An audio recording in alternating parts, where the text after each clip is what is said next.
on m'avait dit que les Africains, ou devrais-je préciser, les Burkinabés, peuvent être derrière ce genre de construction. Franchement, j'allais dire, vous n'êtes pas sûr que ce sont les Chinois qui ont fait ça. On est venu à la rencontre d'un jeune Burkinabé qui va nous raconter un peu l'histoire derrière cette entreprise-ci. Il va nous dire tout dans les détails. Vous voyez, même derrière, il y a des gens qui travaillent. Pour ceux qui vont dire que, peut-être c'est importé, peut-être ce n'est pas eux qui ont fait, peut-être que sais-je. Et pour ce faire, on va introduire Monsieur Zoundi. Bonsoir. Bonsoir. Comment allez-vous? Ça va, ça va. Super. Est-ce que vous pouvez vous introduire déjà à la communauté? Bonsoir, chère audience. Moi, c'est Zoundi Roger. Je suis l'associé gérant de la société Forge Motors. Vous faites quoi ici exactement à Forge? Concrètement, Forge, c'est un équipementier industriel, minier et militaire. Nous construisons tout ce qui est équipement mobile et fixe pour les industries, pour les mines et pour les militaires. Donc les équipements vont des semi-remorques tout ce qui est tank, à tout ce qui est équipement de production. Est-ce qu'on a bien entendu, c'est vous qui construisez ça? Oui, nous étudions l'équipement. Je prends un exemple d'une station carburant. Donc, il y a des tanks qui sont enterrés qui permettent de contenir les hydrocarbures. Donc, nous étudions en fonction de la capacité de la station et nous préparons le matériel et nous confectionnons les cuves sur place. De même pour les citernes, pour le transport des hydrocarbures. Nous étudions toutes les composantes de la semi-remorque et nous la construisons sur place. Et de bout en bout, nous la faisons bien sûr inspecter par les services d'inspection avant la mise en circulation. Super. Bon, moi je suis toujours un peu hébétée parce que j'ai jamais vu ça. C'est la première fois que je viens d'un endroit où ça se fait, ça se construit.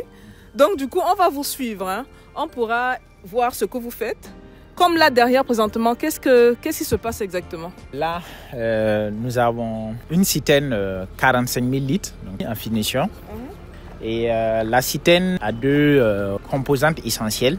Oui. Voilà, deux grandes composantes. Donc il y a le tank, la cuve elle-même et l'ossature, donc le châssis de la citerne. Donc les deux composantes sont faites séparément, donc avant d'être assemblées pour faire la citerne, y compris les roues. Ici, vous pouvez voir des différentes ouvertures ici, donc c'est ce qui permet et des supports ici, donc c'est ce qui permet de prendre cette cuve là pour poser à ce châssis qui est là. Ensuite mettre tout ce qui est roue, y compris les essuies et tout, et la rendre mobile. Voilà, à même en fait de pouvoir contenir 45 mètres cubes d'hydrocarbures liquides. Ça fait combien de temps vous êtes dans ça? Forge, disons, a une trentaine d'années dans la construction métallique. Je suis dans la continuité de l'activité de mon papa qui a fait ses preuves dans la construction de châteaux et d'ouvertures. Et depuis 2018, donc, nous avons repoussé les limites en intégrant un bureau d'études qui permet donc d'assurer les études de tout ce que nous réalisons donc, comme équipement. Waouh! Déjà, félicitations à Forge. Hein. Félicitations à papa. Il a fait du très bon boulot. C'est incroyable quoi. C'est incroyable. Pourquoi est-ce que quand on vient, on voit ce genre de réalisation? Et ça, c'est la pensée générale. On se dit automatiquement que ça ne peut pas être fait par un Africain. Ça peut paraître anodin, mais tout ce qui est fait à l'extérieur peut être réalisé ici. C'est par exemple dans la construction minière. Donc jusqu'à un certain moment, les tanks d'hydrocarbures sur les sites miniers étaient toujours réalisés par des sociétés et des multinationales. Mais nous avons pris la peine d'aller maîtriser l'étude de bout en bout de ces tanks et nous pensons que c'est des choses que des entreprises locaux peuvent bien réaliser sous bien sûr la supervision des bureaux d'inspection et sous, comme je l'ai dit, le strict respect de la réglementation de la sécurité et de toutes les règles techniques. Okay. Ça, c'est les berceaux de la citerne. Donc, c'est ça qui permet donc, à la citerne de se poser sur le châssis et donc de pouvoir maintenir le tank, la cuve avec son produit. Donc, ils sont en train donc de condamner le berceau de la citerne, comme vous le voyez très bien. Voilà. Donc, en fait, faire une citerne comme ça vous prend en moyenne combien de temps? En moyenne, 30 à 45 jours. Mine de rien. Voilà. Mais là, il faut être rigoureux sur les équipes, l'organisation des équipes. Il est tellement pointu sur la rigueur, là, c'est waouh. Voilà, sur l'organisation des équipes, sur l'approvisionnement en matériaux, en composantes et tout. Et quand il n'y a pas de rupture sur les matériaux, sur les composantes, et quand les équipes sont bien organisées, chaque équipe en fait sait ce qu'il fait. Ça permet au travail en fait d'aller vite et de pouvoir en tout cas rester dans les délais. Autre chose aussi, on va mettre le numéro en bas pour les entreprises qui sont intéressées ou même les gouvernements intéressés à travailler avec eux. C'est vraiment du fait local et je peux vous assurer que vous avez une équipe de qualité. Ne serait-ce qu'échanger avec M. Zoundi, ça se sent. Vous faites quoi d'autre comme produit? Parce qu'on peut penser qu'il n'y a que ça. J'ai vu des... je vais vous laisser faire le tour parce qu'il y a beaucoup de produits, quoi. Voilà, c'est tout ce qui est tank, stockage de fluides, donc nous les faisons, que ce soit de l'eau, donc les châteaux d'eau.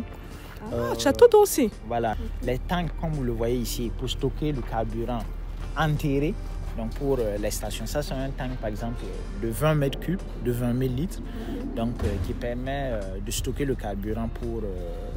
Quand vous dites enterré, le tank rentre sous le sol?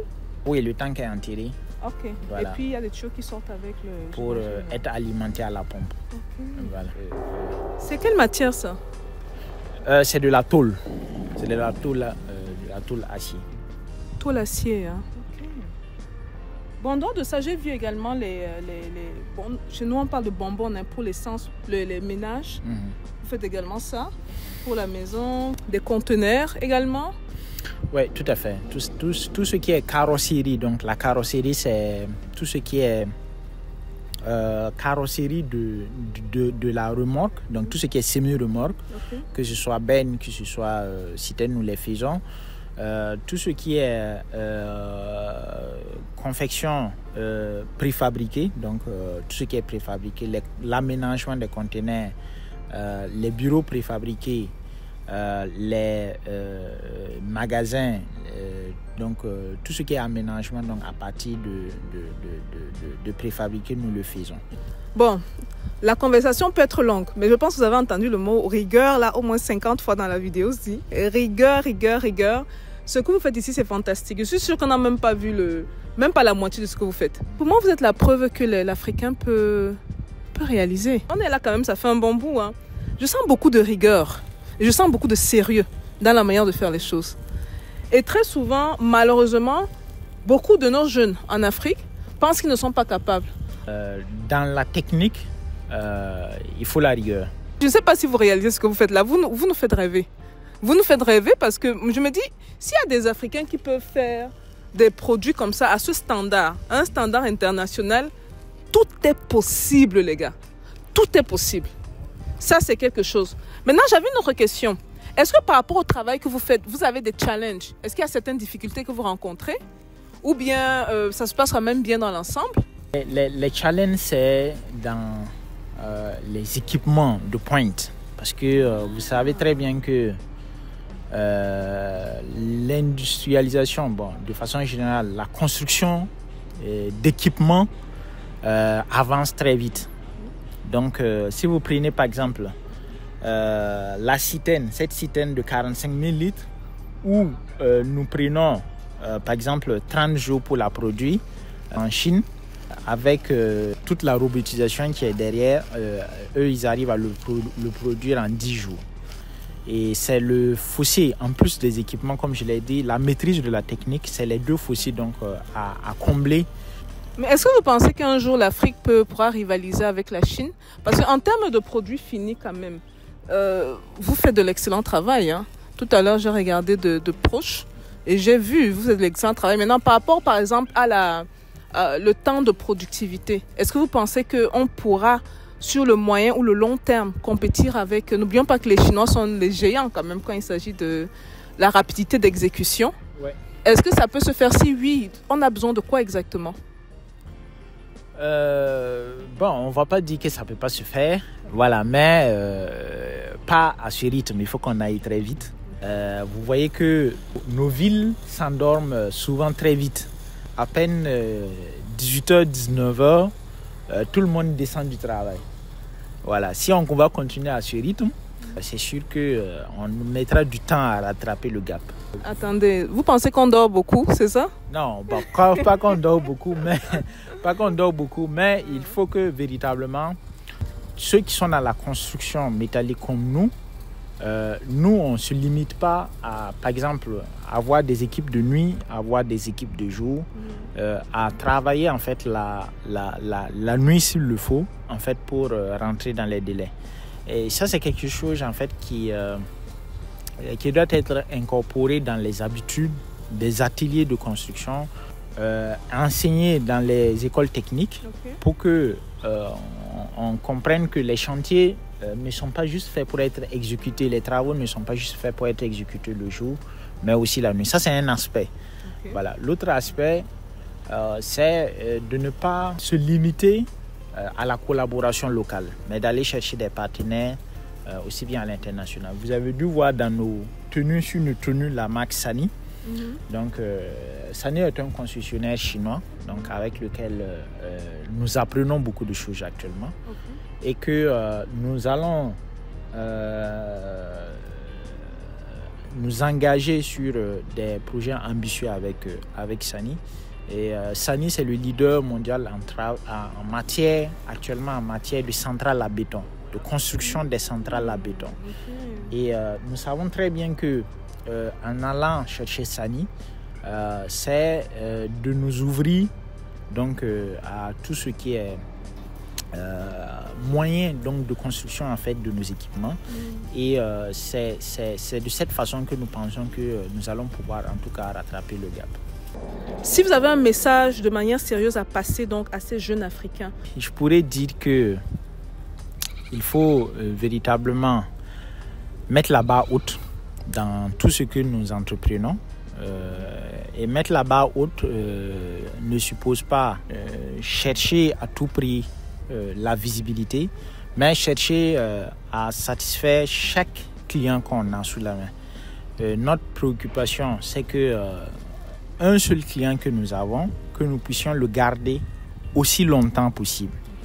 Nous avons débuté avec des produits simples, comme les brouettes qu'on utilise, comme les petites citernes. Donc nous avons débuté avec ça, mais au fur et à mesure donc, que nous avançons, nous avons pu satisfaire en tout cas nos clients. Et la technique, elle est la même aussi bien ici qu'en Chine.